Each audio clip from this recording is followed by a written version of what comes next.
오늘 말씀의 제목을 함께 우리 읽어봅시다. 시작. 우리는 예수를 위해, 예수는 우리를 위해. 지난 3월 장장 열흘간 이어진 그 울진 삼척 산불 이야기를 잘 알고 계실 것입니다. 뉴스에서 많이 봤죠. 많은 사람들이 고통을 받았고 불을 끄기 위해 소방관들이 정말 많은 고생을 했다고 우리는 전해 들었습니다. 참으로 안타까운 소식이에요, 그렇죠? 집을 잃고 너무나 이제 속상한 그런 일들입니다. 근데 그 와중에 어느 가게에 따뜻한 나눔이 화제가 되었던 적도 있습니다. 기억하십니까? 이 따뜻한 나눔을 한 곳은 울진읍의 한 중식당인데요. 산불 화재로 때문에 이 피해를 받은 이재민들과 진화 작업에 나선 모든 사람들에게 그 무료로 식사를 제공했던 곳입니다. SNS에서는 화제가 되어 이 많은 분들에게 그 선한 일을 하는 이 중식당을 향해 요즘 말하죠. 흔히 그 돈줄 내기라고 하나요? 뭐 이제 그렇게 동참을 했다라는 기사를 본 적이 있어요. 최근에 이 기사, 그러니까 이 소식과 관련된 기사가 또 이제 접하게 되었는데 사람들이 보내준 그 기부금에 식당 주인이 자기의 그 돈을 더 포함해서 그 500만 원을 울진군에 또 기부했다고 합니다. 여러분 척박한 세상이지만 이런 소식 우리가 들을 때마다 좀 살만하다는 생각 들지 않습니까? 되게 따뜻한 어떤 소식, 또 사람이 사람을 사랑하는, 아끼고 사랑하는, 고통에 함께하는 뭔가 그런 세상이다라는 이런 마음을 갖게 됩니다. 이런 따뜻한 소식은 늘 우리 마음을 행복하게 하고 소망하는 건 우리 주변에 이런 소식이 많았으면 합니다. 할렐루야. 세상의 수많은 소식 중 가운데 가장 좋은 소식은 여전히 우리 예수 그리스도가 이 땅에 오신 일입니다. 우리는 그 소식을 복음, 굿뉴스, 유앙겔리온이라고 합니다. 오늘은 그 복된 소식 중 하나를 여러분들에게 소개하려고 하는데 오늘은 우리가 본문을 통해 볼 요점은 딱 두 가지입니다. 첫째는 예수님이 십자가에 달려 그 죽으시러 어디로 향하고 있습니까? 예루살렘으로 향하고 있잖아요. 그 입성하시기 전의 내용과 그리고 예루살렘에 입성하시고 가장 먼저 어디에 가셔서 하신 일에 대해서 볼 것입니다. 전자는 우리가 예수를 위해라는 관점으로 볼 거고 후자는 예수가 우리를 위해라는 시각에서 좀 말씀을 보려고 하는데요. 그 과정에서 이 두 가지의 과정에서 주님의 은혜를 발견하는 모두가 되기를 소망합니다. 자, 먼저 예수님이 예루살렘에 들어가시기 전에 있었던 일, 그리고 들어가시는 그 모든 과정에 있었던 일, 즉 우리는 예수를 위해라는 관점으로 오늘 본문을 한번 보도록 하겠습니다. 1절에서 6절입니다. 그들이 예루살렘에 가까이 가서 감람산 벳바게에 이르렀을 때 예수께서 두 제자를 보내시며 이르시되 너희는 맞은편 마을로 가라. 그리하면 곧 메인 나귀와 나귀 새끼가 함께 있는 것을 보리니 풀어 내게로 끌고 오라. 만일 누가 무슨 말을 하거든 주가 쓰시겠다 하라. 그리하면 즉시 보내리라 하시니 이는 선지자를 통해 하신 말씀을 이루려 하심을 일렀으되 시온 딸에게 이르기를 내 왕이 내게 임하나니 그는 겸손하여 나귀 곧 멍에 매는 짐승의 새끼를 탓도다 하라 하였느니라. 제자들이 가서 예수께서 명하신 대로 하여. 아멘. 우리 1절에 보면은 예수님이 지금 예루살렘 근처 어디에 이르렀다고 하죠? 네? 벳바게. 이곳은 예루살렘과 아주 가까운 거리인데 한 2, 3km 된다고 합니다. 제가 재본 건 아니고 책에 그렇게 나와 있습니다. 그곳에 이르렀을 때 가던 길을 멈추시고 두 제자에게 하나의 미션을 줍니다. 자, 건너편 맞은편에 마을이 하나 있는데 그곳에 가서 무엇을 가져오라고 하죠? 나귀를 가져오라고 합니다. 자, 그런데 그냥 가져오면 도둑질이 되는 거니까 만약에 그것을 보고 주인이 아니 이거 왜 가져가냐고 따져 묻는다면은 뭐라고 말하라고 하죠? 주가 쓰시겠다고 말하면 된다라고 합니다. 예수님은 오늘 있을 일에 대해서 미리 좀 이렇게 준비하셨던 것처럼 꼭 가서 그 주인한테 어떤 제자들이 오면 이렇게 줘라 라고 이렇게 뭔가 준비가 돼 있던 것처럼 제자들에게 말씀을 하신다는 겁니다. 근데 이제 이상한 점이 하나 있습니다. 우리 그동안 예수님이 그 예루살렘과 갈릴리 지역을 왔다 갔다 하셨잖아요. 그때 이제 짐승을 타고 다니신 적이 없다라는 거죠. 유일하게 오늘 본문에만 나오는 것 같아요. 제가 봤을 때는 그런 것 같아요. 오늘 본문에만 나오는데 근데 이상한 거는 여태까지 계속 걸어오시다가 목적지 불과 2, 3km. 얼마나 아깝습니까? 그렇죠? 그냥 가죠. 요즘 우리 크로스핏 하는 세훈이는 뭐 1분이면 가지 않습니까? 2, 3km. 왜 갑작스럽게 2, 3km 남겨둔 지점에서 나귀를 가져오라고 했냐는 거죠. 이게 조금 중요한 건데 다리를 삐끗하셔서 좀 알배겨서 물집 잡혀서 편리함의 용도로 지금 나귀를 가져오려고 하는 걸까요? 그건 아닐 겁니다. 우리 4절에 보면은 예수님의 의도가 나옵니다. 뭐라고 나옵니까? 선지자를 통하여 하신 말씀을 이루려고 했다는 의도가 있다는 거예요. 자, 그럼 선지자가 어떤 말씀을 남겼고 그것을 예수님이 왜 이루시려고 했는지 보는 게 좀 포인트가 되겠죠. 오늘 마태복음이 인용한 선지자 예언은 스가랴 9장 9절에서 10절입니다. 우리 함께 좀 읽어봅시다. 제가 9절을 읽을게요. 시온에 따라 크게 기뻐할지어다. 예루살렘에 따라 즐거이 부를지어다. 보라, 내 왕이 내게 임하시나니 그는 공의로우시며 구원을 베푸시며 겸손하여서 나귀를 타시다니 나귀의 작은 것 곧 나귀 새끼니라. 내가 에브라임의 병거와 예루살렘의 말을 끊었겠고 전쟁하는 활도 끊으리니 그가 이방 사람에게 화평을 전할 것이요 그의 통치는 바다에서 바다까지 이르고 유브라데 강에서 땅끝까지 이르니라. 아멘. 오늘 이 스가랴는 한 가지 예언을 합니다. 앞으로 왕이 오실 건데 그 왕의 특징이 어떤지에 대해서 좀 구체적인 이야기를 하고 있는 거예요. 첫째로 공의로 구원을 베푸실 것이다 라는 이야기를 하고, 둘째로 겸손하게 나귀를 타고 오실 것이며 겸손의 왕이라는 거죠. 셋째는 그분이 오시면 전쟁이 멈추고 화평이 올 거다. 평화. 그러니까 서로 미워하는 거잖아요. 전쟁이라는 거는. 미움은 멈추고 사랑할 거다라는 거죠. 그리고 이제 네 번째는 뭡니까? 그분의 통치. 그분의 통치가 이 세상에 가득할 것이다. 자, 이 네 가지는 예수 복음 핵심을 담고 있는데 구원, 겸손, 화평, 통치입니다. 이게 이제 복음의 핵심이죠. 구원, 겸손한 것, 화평과 통치.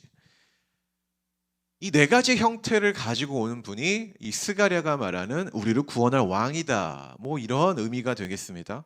예수님은 자신이 구약 성경에 예언된 통치자고 겸손의 왕이고 평화의 왕이라는 것을 증명하고 있다는 거예요. 그런 방식으로 이 세상을 통치할 거다. 그러니까 세상의 왕과는 조금 다른 왕의 모습이다라는 거고, 성경 저자는 그러한 관점으로 예수님이 우리를 구원할 왕이라는 것을 지금 선언하고 있는 거예요. 보통 여기까지는 우리가 종려주일에 많이 듣는 설교입니다. 그렇죠. 1년에 한 번씩 이 설교 꼭 듣잖아요. 나귀가 뭡니까? 왜 나귀를 타고 왔습니까? 겸손을 상징합니다. 뭐 이런 여러 가지 얘기를 우리가 듣잖아요. 그래서 오늘은 조금 다른 측면에서 오늘 종려주일 본문을 좀 보려고 합니다. 우리가 성경을 보면은 이렇게 예수님의 모습이 먼저 우리 눈에 들어옵니다. 당연하죠. 왜? 성경은 예수님 중심적인 이야기니까. 근데 늘 그 예수님의 초점을 두다 보면은 예수님 이 주변에는 그와 더불어서 예수님이 어떤 일을 하는 데 있어서의 숨은 공신들이 꼭 나온다라는 거예요. 그러니까 예수님이 늘 솔로 플레이 하지 않는다라는 거죠. 이 성경이나 예수 사역에는 주변에 누군가가 반드시 있다. 특히 오늘 본문을 보면은 이 제자들에게 나귀와 나귀 새끼를 내어준 사람이 나타나는데 이름이 등장하지 않아요. 그렇죠? 근데 그럼에도 단 한마디 나귀를 내어줍니다. 여러분, 당시 나귀가 얼마나 귀한 동물인지 아십니까? 굉장히 귀해요. 오늘날 이 자동차와 같은 역할을 하는 게 이 나귀인데, 구약 성경에는 왕실이나 또는 이 왕실의 가족을 위한 어떤 운송 수단이었습니다. 당시 나귀의 가격이 얼마인지 제가 한번 찾아봤는데 정확한 자료가 나오지 않아요.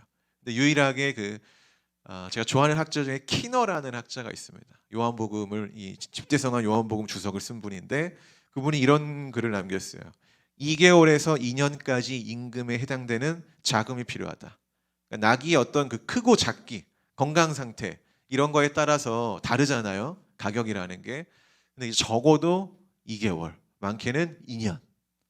굉장히 많은 겁니다. 굉장히 많은 거예요. 여러분들 지금 한 달 월급이 얼마입니까? 주님이 축복을 주셔서 한 300만 원, 400만 원, 500만 원 이렇게 되면 좋겠지만은 대충 300이라고 할게요.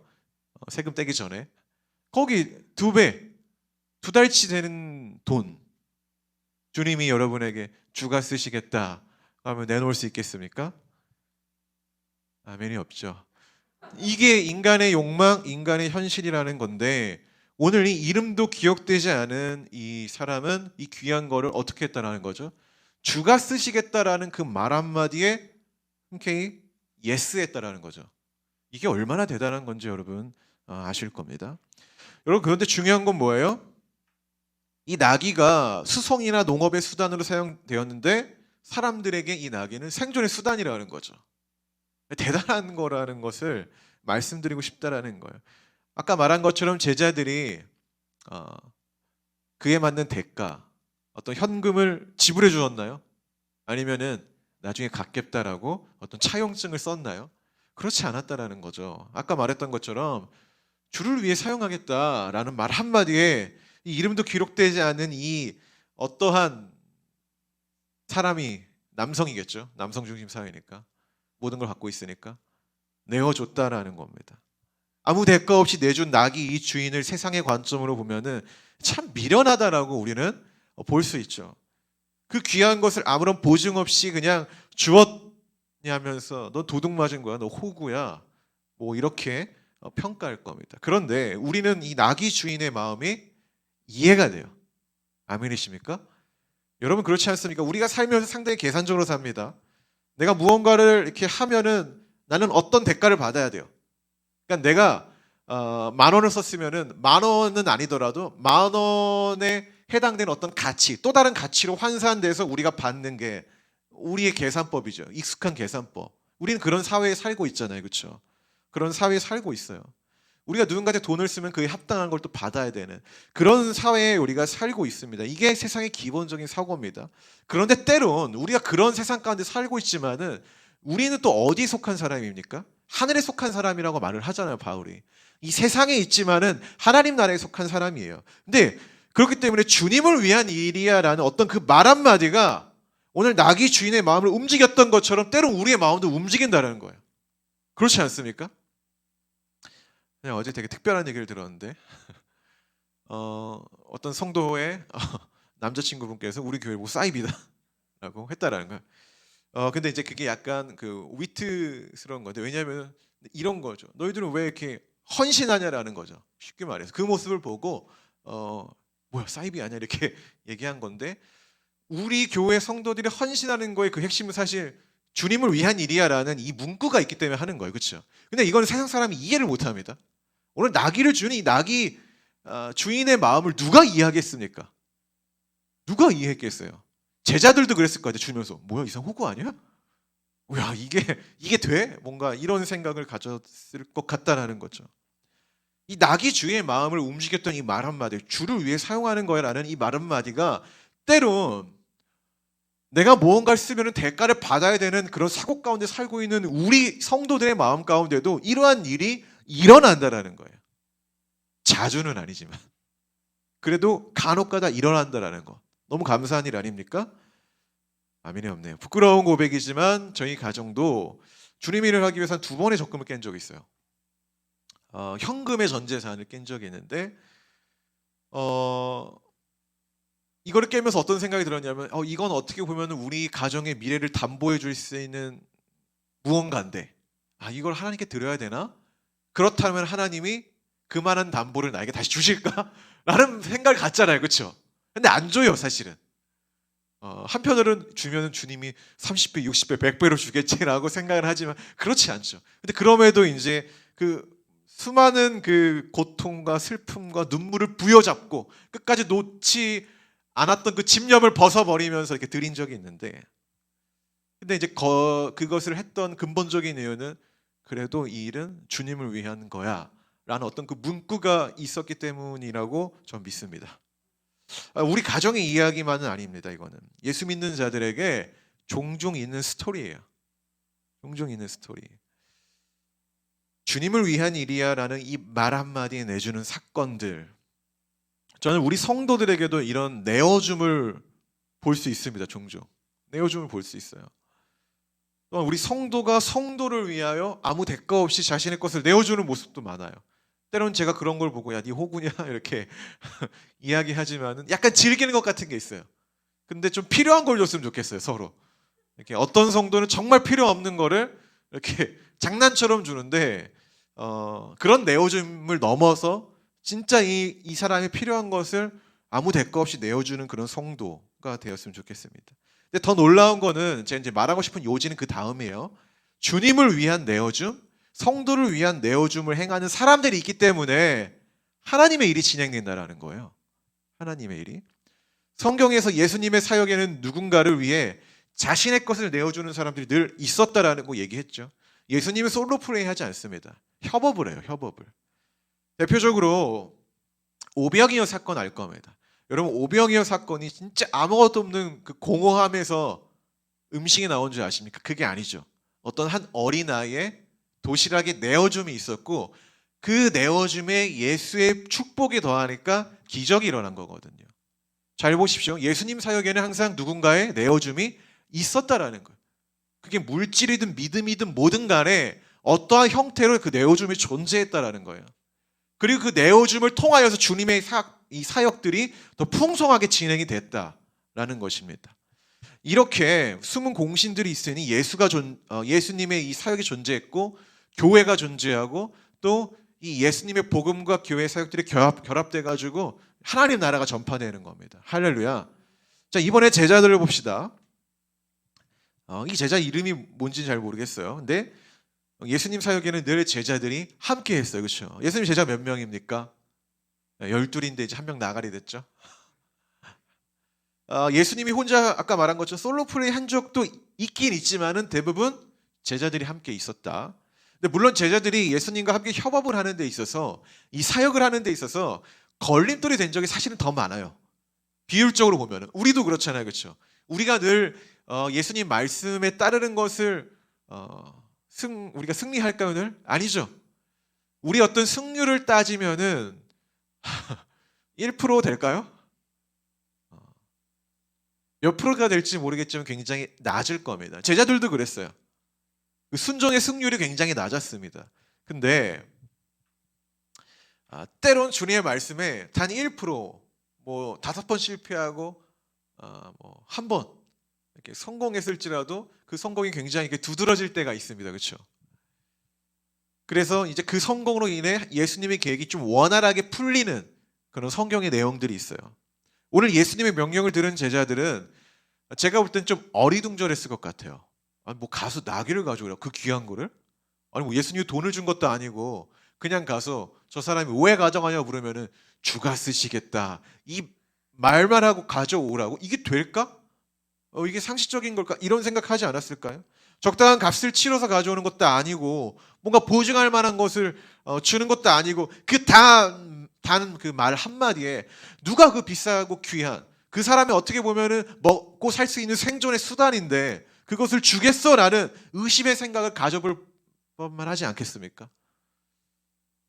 그런데 중요한 거는 그런 생각이 순종을 하는 데 있어서 제자들에게 제동은 되지 않았다는 거예요. 자, 의심은 있지만은 순종하는데 제동은 되지 않았다. 이게 굉장히 중요한 겁니다. 모든 순종에 의심이 있을까요, 없을까요? 있죠. 인간의 본성인데 의심을 왜 없겠습니까? 의심의 과정이 있고 그 과정에서 갈등이 생기는 거예요. 이게 우리가 주님 말씀을 순종하는데 나타난 하나의 프로세스입니다. 이게 없으면 그 사람은 사람이 아닌 거예요. 로봇인 거죠. 그렇죠? 로봇은 그냥 로봇이 뭐 컴퓨터가 갈등을 하지 않잖아요. 내가 할까 말까 이러진 않잖아요. 우린 인간이기 때문에. 우리의 신앙생활 가운데도 하나님 말씀을 묵상하고 기도하는 것이 무슨 유익이 있을까라는 의심이 있잖아요. 믿으면서도. 그 가운데 선택을 하는 거죠. 하나님의 것을. 그러니까 순종이라는 결과를 얻는 데 있어서 의심이 있지만은 그것이 제동은 되지 않는다. 이게 우리가 넘어가야 될 벽이라는 겁니다. 순종은 아무 의심 없이 하는 게 아니라 수많은 의심의 파도를 지나서 순종이라는 그 육지에 도달하는 거예요. 이 과정이 분명히 있다라는 거죠. 우리는 거기서 순종하려 끝없이 노를 젓고 인간의 욕망은 자꾸 반대 바람으로 이렇게 바람이 불고 있는데 우리는 그걸 거슬러서 가는 거죠. 이처럼 모든 순종에는 험난한 파도가 있다라는 거예요. 그러니까 내가 하나님 말씀을 읽고 따르는 데 있어서 의심이 든다고 해서 막 나를 정죄할 필요는 없는 거죠. 언제 정죄합니까? 그 의심에 걸려 넘어져 가지고 하나님을 버렸을 때, 그때는 여러분 좀 정죄를 받아야 됩니다.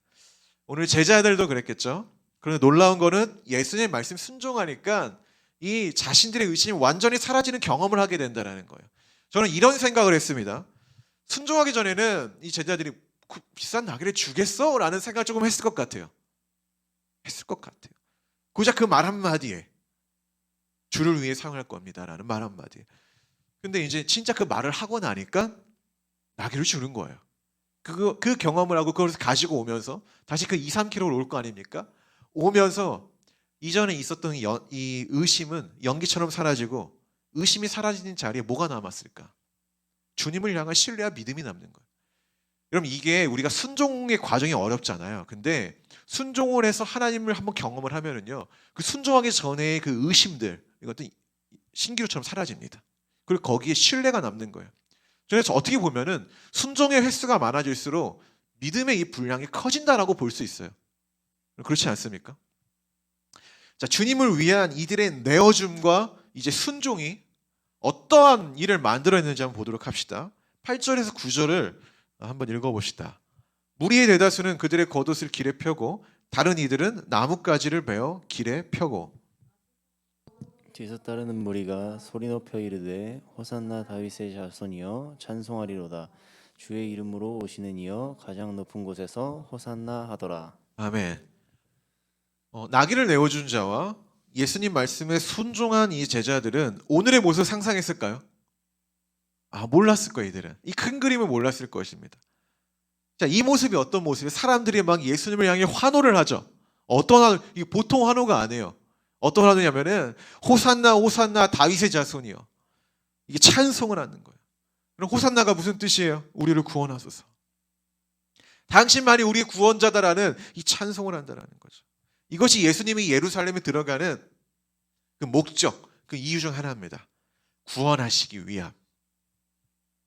나귀를 내어주기 전에는, 예수님 말씀에 순종하기 전에는 많은 사람들이 이 호산나 찬송을 받는 예수님의 모습, 많은 사람들에게 이 모습을 상상을 못했겠죠.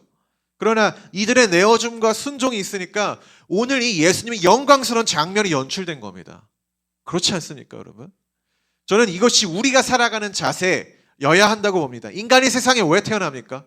우리 지연이가 찬양기도 할 때마다 늘 하는, 요즘에 잘 안 하는데 이전에 늘 했던 멘트가, 우리가 이 세상에 있는 이유, 하나님께 영광을 돌리려고, 하나님께 찬양을 돌리려고, 뭔가 이런 얘기를 많이 했단 말이죠. 근데 이게 되게 맞는 말입니다. 하나님께 영광을 돌리기 위하여 우리 인간이 창조된 거죠. 물론 이들의 내어줌과 순종이 없어도 예수님은 다른 방식으로 오늘의 영광을 받았을 것입니다. 우리의 열심이 아니더라도, 예수님은 내가 아니더라도, 내가 순종하지 않더라도, 내어주지 않더라도 주님의 일을 이어나가신다라는 거예요. 그럼에도 우리가 내어줌과 순종함을 해야 하는 이유는 나의 내어줌과 나의 순종이 예수 그리스도가 영광받는 사건에 함께했다는 것 자체가 영광스럽기 때문인 거죠. 그게 굉장히 영광스러운 거, 그게 내 영혼을 정결하게 하기 때문인 거죠. 우리는 그 영광스러운 예수의 사역에 함께함을 원해야 되고 사랑해야 한다는 거예요.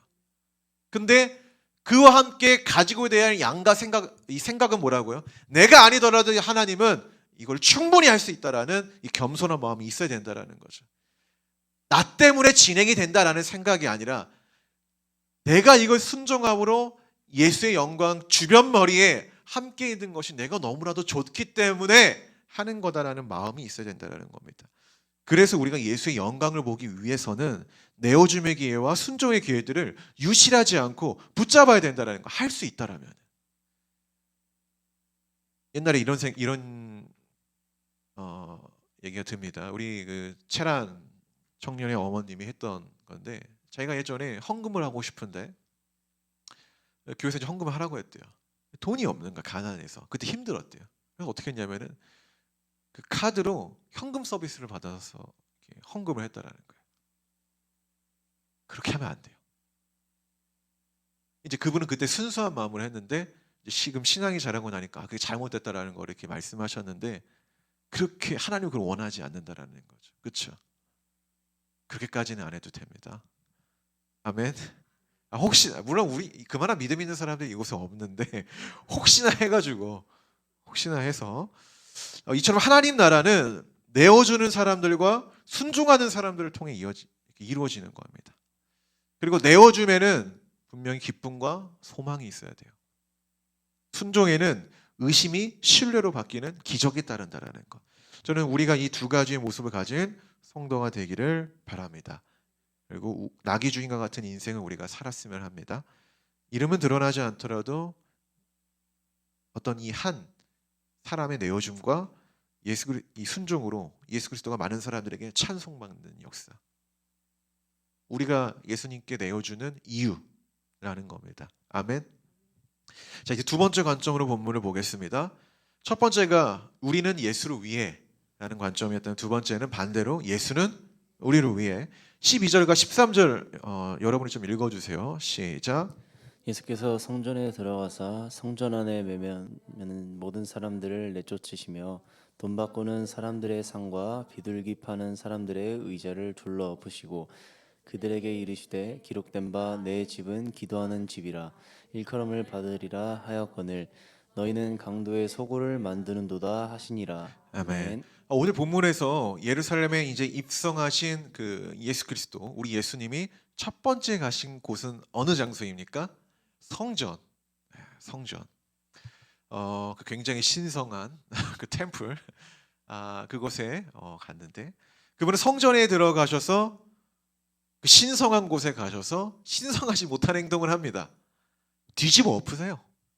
뒤집어 엎으세요. 매매하는 모든 사람들을 내쫓고 이 성전에 그 어떤 인간이 쌓았던 그 질서를 무너뜨리는 어떤 사건을 보여줬다는 거죠. 예수님은 어린 시절부터 성전을 방문했겠죠. 성경에 나오니까. 그분의 시선에서 방문할 때마다 성전을 보니까 늘 성전은 어떤 모습이에요? 강도의 소굴이었다. 그러니까 예수님이 지금 즉흥적인 이야기를 하는 게 아니에요. 그동안 성전을 많이 왕래하셨거든요. 30년? 아기 때는 안 갔겠죠. 그렇죠? 너무 어리니까. 못해도 20년은 가지 않았을까요? 왕래를 하면서 이 성전은 성전이 아니구나. 강도의 소굴이구나 라는 것을 오랜 기간 동안 보셨다라는 거예요. 그러니까 이거는 한순간에 감정적인 게 아니라는 거죠. 충분히 이제 인지하고 있던. 여러분 또 이제 강도라는 건 뭐예요? 누군가를 빼앗는 사람. 근데 빼앗는데 주세요 해서 이게 자발적으로 주는 거는 빼앗는 게 아니죠. 협박. 이게 강도거든요. 난 주기 싫은 너무 어렵고 힘든데 협박하는 거. 빼앗아가는 그런 강도라고 하는데 지금 예수님 시대의 성전이 그런 기능을 하고 있다는 거예요. 인간의 탐욕과 이권을 챙기는 도구로 사용되고 있다. 이 성전하면 아까 말한 것처럼 뭔가 거룩한 신성한 것이 떠올려야 하는데 예수님 시대의 이 성전은요, 뭔가 그 거룩을 인질 삼아, 그러니까 하나님의 임재를 인질 삼아 가지고 이 고리대부 업체가 성행됐던 곳입니다. 고리대부 업체. 뭐죠? 돈을 빌려주고 받는 것. 유대인들, 특히 서민들은 이 로마의 압제 가운데서 굉장히 가난하고 어려운 삶을 살았습니다. 그렇지 않겠습니까? 누군가에게 압제된 상태에 살아간다는 거는 내가 100을 누릴 수 있는데 뭐 30, 20밖에 누리지 못하는 그런 어떤 상황이라는 거예요. 그럼에도 이제 이 일반 서민들은 성전에 나와 하나님을 예배하고자 먼 걸음을 했습니다. 왜? 이 어려움 가운데 하나님만이 소망이니까. 붙잡을 게 하나님밖에 없는 거죠. 군대가 있으니까 뭐가 있습니까? 다 무너졌잖아요. 아무것도 없어요. 제가 알기로는 유대 남자라면 1년에 3번은 이상 가야 될 거예요. 뭐 절기 따라 가는 거니까. 그렇게 성전에 가서 예배를 드려야 되는데, 제사를 드려야 되는데 그냥 드립니까? 그냥 드리지 않아요. 오늘 우리가 하이라이트 성경 시간에서 이제 뭐 비슷한 걸 하나 배울 건데 재물이 필요합니다. 그렇죠. 재물을 사야 해요. 당연히 성전에서 재물을 팔았거든요. 사야 합니다. 그런데 아까 말했죠. 압제당하는 상태에서 재물을 살 돈이 있을까요? 없죠. 솔직히 있겠습니까? 얼마나 어려운데. 가난한 서민들이 소나 양이나 그리고 비둘기를 살 돈이 어디 있겠습니까? 이게 얼마나 값비싼 건데. 그럼 어찌해야 할까요? 돌아가야 합니까? 나 오늘 예배를 못 드려야겠네. 유대인의 신앙심이 그렇게 작지 않아요. 이런 신앙심을 이용하여 소수의 권력자들이 한 가지 꾀를 생각해냅니다. 돈을 빌려주는 거예요. 성전에는 돈이 엄청 많았거든. 그렇게 돈을 빌려서 재물을 상해 만드는 거죠. 그런 것들이 부채 장부에 기록되어 있는 거예요. 갈릴리의 누구? 이번 몇 월 며칠 언제 뭐 어떤 재무 살려고 얼마를 빌렸어.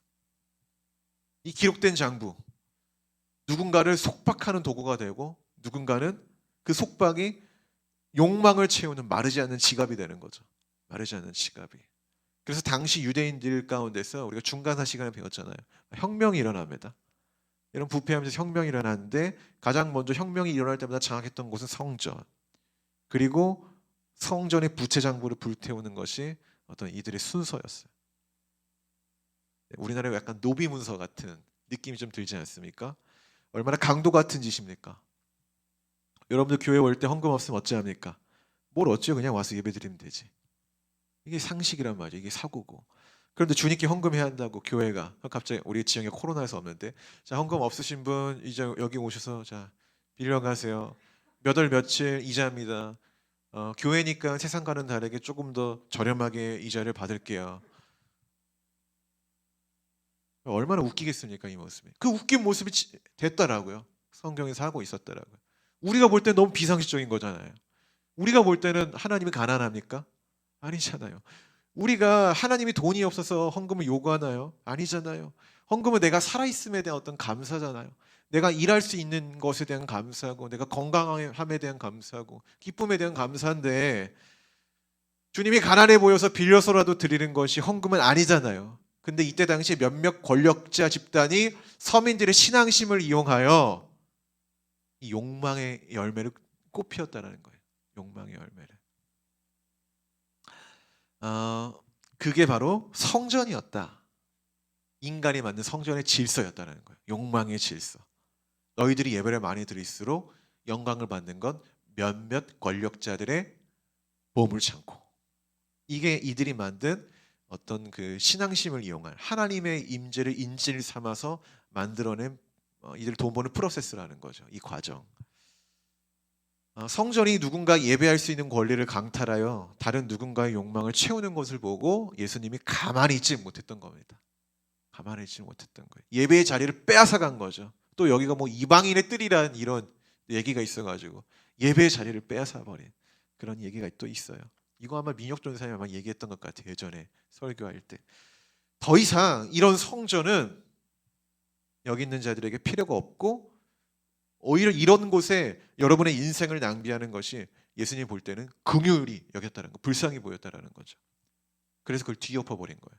인간의 욕망을 위해 세운 질서를 무너뜨린 거다. 이거는 누구를 위한 거다? 우리를 위한 거다라는 거죠. 그렇게 아무튼 성전을 다시 정의하신 겁니다. 자, 그렇다면 성전은 어떤 곳이어야 할까? 예수님은 기도하는 집이다라고 말했는데 그것이 무엇인지 14절에 나와 있습니다. 이 괜히 있는 본문이 아닙니다. 14절 읽어봅시다. 자, 시작. 맹인과 저는 자들이 성전에서 예수께 나오매 고쳐주시니. 아멘. 기도하는 집이란 뭡니까? 말 그대로 예배하는 거. 기도는 뭐예요? 하나님과 소통하는 거잖아요. 그렇죠? 하나님과 소통하고 하나님과 우리가 대화하고 하나님과 교제하는 것이 더 크게 보면 예배다라고 볼 수 있고 그게 기도입니다. 예배의 대상은 오직 누구밖에 없습니까? 예수 하나님밖에 없어요. 예배의 장소는 어때야 돼요? 기도는 그렇다면 우리가 원하는 거, 우리가 주인이 돼서 하는 게 아니라 주인이 되신 그분이 원하는 기도를 해야 되는 거고 그분이 원하는 예배를 드려야 되는 거죠. 그렇죠? 만약에 제가 여기 올라와서 예배를 드리는데 하나님 얘기가 아니라 내 얘기만 해요. 내가 어제 무슨 일이 있었는데 시작해가지고 오늘 아침에 이야기로 끝나요. 그럼 이게 예배가 될 수 있습니까? 아니죠. 이 예배의 이 설교의 중심이 누가 됐어요? 제가 됐잖아요. 이야기의 중심이. 그럼 예배가 될 수 없죠. 예배의 중심은 어떤 말씀이나 모든 것이 하나님 중심적으로 가야 되는 거죠. 기도 또한 우리가 원하는 게 아니라 하나님이 원하실 법한 것들을 우리가 인간의 그 인식의 능력을 가지고 올려드리는 거거든요. 그럼 하나님이 원하시는 게 정말 무엇인지 14절에 나와 있는 거예요. 그게 뭡니까? 맹인들과 다리 저는 자들, 이들도 성전의 기쁨을 누릴 수 있는 곳, 이게 바로 성전이고 예배다라는 거죠. 그러한 자들에게 관심을, 그러한 자들이 주님 안에서 회복하는 거예요. 근데 당시 유대인들이 이들을 사랑하지 않았을까요? 당시 유대인들이? 그건 아니죠. 유대인들이 성전 들어가기 전에 이런 가난한 자들이 있으면은 누가 왔나요? 아니죠. 이런 가난한 자들이 있으면은 그 돈을 줬잖아요. 근데 이들은 성전 안에서는 그 기쁨을 누리지는 못했다라는 거죠. 성전 안에서는.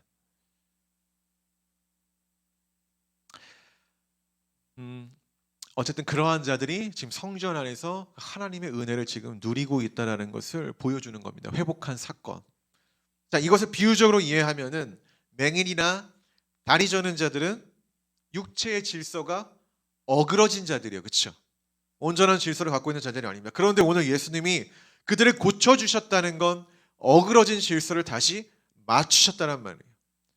성전에 세운 인간의 그 질서, 욕망의 질서는 무너뜨리고 무너진 그 어떤 이 사람들의 그 질서, 육체의 질서를 다시 회복시킨 사건입니다. 이게 바로 성전이 되어야 된다는 거죠. 근데 중요한 거는 지금의 성전은 그 기능을 감당하지 못하고 그것을 누가 했다라는 거예요? 예수님이 했다라는 거는 이제 예수님이 성전을 대신할 거다. 예수님이 참 성전이고 그럼 우리는 그동안은 성전을 통해 하나님을 예배했는데 이제 누구를 통해 예배를 해야 된다는 거예요? 예수를 통해 예배를 해야 된다라고 지금 이 수많은 함축되는 메시지를 지금 우리에게 하고 있다는 거죠. 성전은 더 이상 겉의 모습 화려하고 웅장하고 위대할지 모르겠지만 그 기능은 사라졌다는 거예요. 예배도 동일해요. 굉장히 화려한 곳에서 예배를 우리가 드린다고 해서 거기서 주는 어떤 중압감이나 거룩함이 진짜 예배가 될 수는 없는 거예요. 예배 내용이 중요한 겁니다. 예배의 내용, 예배의 대상 이것이 무너져 있다라면은 그런 곳에서 드리는 예배는 예배가 아닐 수도 있어요. 예배가 아닐 수도. 어쨌든 진정한 성전은 이제 저 건물이 아니라 온전히 성전의 기능을 감당하고 있는 예수님이 성전이다라고 말하는 겁니다. 자, 참 성전 되신 예수님은 우리를 위해 이와 같은 일을 한다라는 거예요. 우리가 세운 욕망스러운 질서는 무너뜨리고 우리가 회복하지 못하는 그런 어그러진 질서들 다시 회복시키는 거. 이게 예수님 우리를 위해 한다라는 거죠. 마지막 15절에서 17절 읽어보겠습니다. 대제사장들과 서기관들이 예수께서 하시는 이상한 일과 또 성전에서 소리질러 호산나 다윗의 자손이여 하는 어린이들을 보고 노하여 예수께 말하되 그들이 하는 말을 듣느냐. 예수께서 이르시되 그렇다. 어린아기와 젖먹이들의 입에서 나오는 찬미를 온전하게 하셨나이다 함을 너희가 읽어본 일이 없느냐 하시고 그들을 떠나 성 밖으로 베다니에 가서 거기서 요하시니라. 아멘. 몇몇 권력자들은 예수님의 일을 어떻게 합니까? 못마땅하게 하죠. 자기 일을 방해했으니까. 이들은 찔렸다는 것일까요? 예수님의 분노에 이들은 더 큰 분노로 반응합니다. 이들이 정말 성전을 강도의 소굴로 만들지 않았더라면, 예수님 말하는 것처럼 하지 않았더라면 예수님의 언행과 행동에 화로 반응하지 않았을 것 같아요. 저 뭐야? 뭔가 이렇게 또라이 아니야? 이렇게 받았겠죠. 근데 이들은 예수님의 모습으로 인해 더 큰 화를 갖게 됩니다. 근데 이게 보편적으로 찔림을 당한 사람들의 반응이죠. 찔리니까 성을 내는 어떤 그런 모습. 근데 또 이제 아이러니합니다. 예수님은 늘 항상 같은 말을 하셨고 항상 똑같은 모습을 보여주셨는데 누구는 그 모습을 보고 예수님 말이 구원자다라고 찬송을 하지만은 누구는 그 소리를 듣고 이상한 소리로 여기고 이상한 행동으로 여기면서 예수를 향해 화를 낸다라는 거죠. 반응이 다르다라는 거죠. 우리는 어떤지 모르겠습니다. 예수님의 말씀을 듣고도 화를 내는 자인지 아니면 찬송을 하는 자인지는 우리가 좀 스스로 구별할 필요는 있어 보입니다. 오늘 본문에서 더 놀라운 건 이 어린 아기와 젖먹이들의 입에서 나오는 찬미를 받았다라는 거예요. 욕망으로 가득한 성전의 제사는 뒤엎으셨고 아무것도 모르는 젖먹이들의 고백, 그 순수한 고백만 받았다라는 거. 이게 예배라는 거죠. 이게 예배라는 거예요. 이게 예배다라고 예수님은 우리를 위해 지금 명확하게 말해주고 있는 거죠. 탐욕이 가득한 예배에는 무엇이 있다라는 거예요? 하나님의 심판이 있지만 순수한 고백이 가득한 예배에는 이 하나님의 영광이 가득하다라는 거죠. 마지막으로 이제 말씀을 하고 좀 마치려고 하는데 이런 생각을 좀 갖습니다. 예수님은 예루살렘에 입성하시고 왜 가장 먼저 성전에 가셨을까? 왜 그러셨을까? 왜 성전일까? 마태복음은 왜 성전에 먼저 가는 것을 이렇게 기록하고 있을까? 그리고 성전의 의미를 다시 재정립하신 이유는 무엇일까? 마태복음은 약간 그 유대적인 책이에요. 그러니까 유대인에 좀 관련된 내용들이 되게 많은 책이에요. 그래서 마태복음의 독자를 좀 유대교적 어떤 사고를 갖고 있는 사람들이지 않나라고 이야기를 해요. 자, 그러면은 우리가 대화를 할 때 되게 친절하게 설명해 주려면 어떻게 됩니까? 그 사고에 맞춰서 대화를 해야 되잖아요. 오늘 우리가 뭐 아트라 서사시, 뭐 창세기 수많은 기적들을 이렇게 이야기할 때 이런 동일한 내용이 민도사님이 이야기를 할 건데, 이 성전에 대한 어떤 내용이 나오는 거는 이 유대인이 갖고 있는 어떤 성전의 개념들을 복음과 조금 연관시켜서 좀 말하려고 하는 의도가 있는 것 같아요. 제가 볼 때는 예를 들어 이런 거예요. 유대인에게 성전이 어떤 의미였을까요? 어, 제가 볼 때는 유대인에게 성전은 세상의 중심입니다. 세상의 중심이 어디에 있어요? 성전에 있어요. 그 성전에 누가 있기 때문에? 하나님이 있다고 여겼기 때문에. 그렇죠? 그렇기 때문에 성전이 그들의 신앙에서는 중요한 거예요. 세상의 중심이니까. 빼앗길 수 없는 중심. 그리고 이 성전은 유대인의 중심인가 동시에 세상의 중심이 되며 성전을 가진 자가 세상을 움직이는 자가 되는 거예요. 그러니까 이들의 사고는 실제 그게 됐는지 안 했는지는 모르겠지만 그렇게 여기는 거죠. 거기에 하나님이 계시니까. 그러나 그 성전이 퇴색됐습니다. 본질의 의미를 잃어버리고 이상한 모습으로 실존하며 인간의 욕망을 채우는 도구로 타락했다라는 거죠. 예수님이 이곳에 먼저 가신 이유는 유대인의 근본이 지금 무너졌다라는 거예요. 하나님의 기준에서 멀어져 있다고 지금 말하고 싶은 것 같아요. 뭔가 그런 의도가 좀 느껴져요. 그렇기 때문에 성전을 먼저 가신 게 아닌가라는 생각이 조금 들고요. 예수 사역의 핵심과 관심이 또 여기에 있다라는 거예요. 중심을 바꾸는 것, 중심을 바꾸는 사역. 성전을 정화시키는 것, 이 유대인들의 이 중심을 바꾸는 것, 그리고 이 세상을 깨끗하게 하겠다는 뭔가 그분의 의지, 본래 창조한 목적으로 다시 돌려놓겠다라는 복음의 핵심이 모든 게 다 들어가 있다라는 거지, 이 내용에. 성전에. 즉 망가진 세상을 다시 재편하겠다라는 어떤 예수님의 이 확실한 의도, 그리고 이 복음서 저자의 이러한 신학적 색깔이 좀 있지 않은가라는 생각을 했다라는 거예요. 예수를 영접한 자에게 나타나는 첫 번째 의식이 뭐예요? 여러분, 예수님 우리가 영접하잖아요. 흔히 우리가 은혜를 받았다라는 표현을 쓰는데, 그때 우리에게 나타나는 변화가 뭐냐면은 유대인이 중심이라고 여겼던 그 성전처럼 사람의 중심이라고 여기는 이 마음이 제대로 보게 되죠. 마음 상태가 어떤지 어지럽혀져 있구나라는 것을 발견하게 되고, 그 예수님에 의해서 이 어지럽혀진 이 우리의 마음의 이 심적 중심이 다시 재정립되죠. 내 욕망으로 가득 채웠던 어떤 프로세스는 예수님에 의해 무너지고 또 다른 질서가 나오잖아요. 이 안에서 내 삶의 질서가 예수님에 의해서. 오늘 이 맹인들과 다리 젖은 자가 뭐 육체의 그 질서 정연하지 못한 자들이 예수님에 의해서 온전한 질서가 나왔던 것처럼, 우리가 예수를 처음에 영접을 하고 예수를 은혜로 받아들이면은 내가 세웠던 욕망의 프로세스들은 다 예수님에 의해 무너지고 또 다른 질서가 나오는 거예요. 바로 하나님이 창조하신 그 목적대로 이것들이 우리 가운데 나타나는 거죠. 예수님의 그 복음에 의해 우리의 마음이 재정립되고 재편되는 겁니다. 복음이 우리의 마음을 이처럼 새롭게 한다라는 거예요. 이처럼 어쩌면 타락한 성전을 향해 분노를 보이시고 눈먼 자들의 이 다리 저는 자들을 또 이렇게 치유하신 사건이 복음의 내용이 뭐냐? 내가 앞으로 곧 있을 며칠 뒤에 십자가의 죽음과 부활의 사건이 무엇을 의미하는가? 이것이 너에게 어떠한 효력을 발생시킬 것인지에 대해서 좀 이렇게 보여주고 있지 않은지 하나의 그림으로 그렇게 여긴다라는 거죠.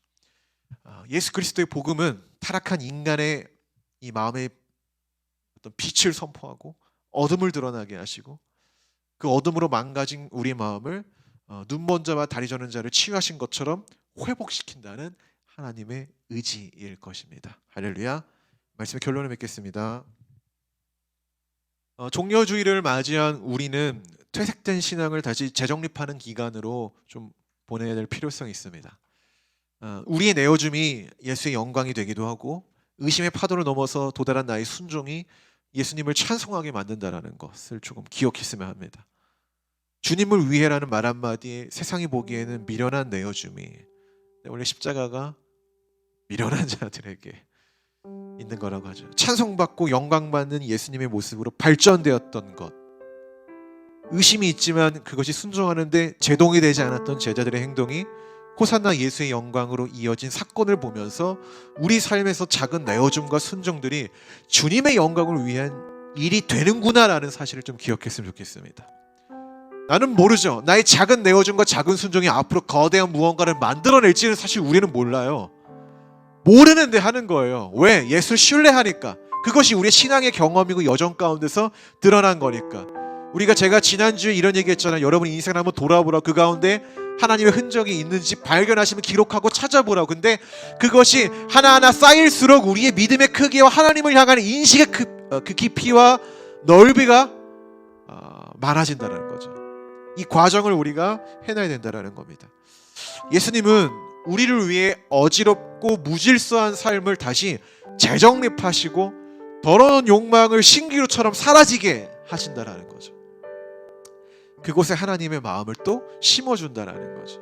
여러분 이러한 역사가 일어나길 소망합니다. 하나님의 마음을 품고 사는 사람이 가장 복되고 귀한 것입니다. 예수님은 그 귀한 일을 우리에게 하셨습니다.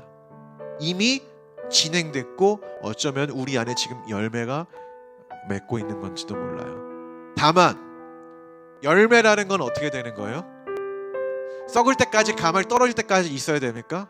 그거는 시기가 지난 거죠. 그렇죠? 떨어지기 바로 그 직전 내 그 열매를 따서 내가 먹든지 누군가에게 주든지 해야 또 다른 열매가 나는 거. 왜? 그 열매 안에 무엇이 있으니까? 씨가 있으니까. 이게 이제 굉장히 당연한 논리입니다. 그렇기 때문에 우리가 내어줄 수 있는 거지. 그 과정이 없는데 어떻게 내어줄 수 있겠습니까? 어쨌든 이러한 은혜가 여러분 삶 가운데 있어서 이 내어줌을 할 수 있는 성도가 되길 바랍니다. 복음만의 세계 성도 여러분, 늘 주님을 사랑하십시오. 그분의 사랑이 우리 삶 전체를 메우는 역사가 있기를 주의 이름으로 축원합니다. 기도하겠습니다. 우리 함께 기도합시다. 우리의 삶에 예수의 영광을 위한 내어줌과 순종이 있기를 소망합니다. 그리고 하나님은 분명 그것을 보시고 우리를 위한 일들을 계속적으로 진행할 것입니다. 근데 그러나 제가 한 가지 권면했던 거는, 그렇다고 나의 내어줌과 나의 순종이 없으면 예수님의 일이 진행이 안 된다라는 그런 교만적인 생각이 있다면은 물리치십시오. 우리가 그 예수의 영광에 함께하는 성도가 되길 바랍니다. 그러한 교회가 되길 바랍니다. 함께 기도합시다. 하나님 감사합니다.